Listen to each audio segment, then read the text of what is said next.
গাইবান্ধায় এক হৃদয় বিদারক ঘটনা ঘটেছে। অবসরপ্রাপ্ত এক সেনা সদস্য অভিযোগ করেছেন, পারিবারিক জমি বণ্টনের সময় তাকে তার প্রাপ্য অংশ কম দেওয়া হয়েছে। এই অন্যায়ের প্রতিবাদ করতেই পরিস্থিতি চরম আকার ধারণ করে। অভিযোগ উঠেছে, ক্ষোভ থেকে তার বাবার কবর পর্যন্ত ভাঙচুর করা হয়েছে, যা শুধু একটি পারিবারিক বিরোধ নয়, মানবিকতা ও মূল্যবোধেরও চরম অবক্ষয়।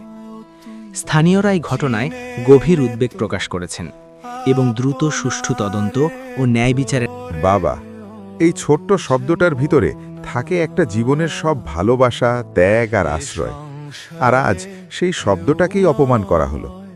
যে মানুষটা নিজের সব কিছু দিয়ে সন্তানকে বড় করে, তার শেষ ঠিকানাটাও রক্ষা পেল না। তাহলে বলেন, এই দুনিয়ায় আমরা কার জন্য কি করে যাব?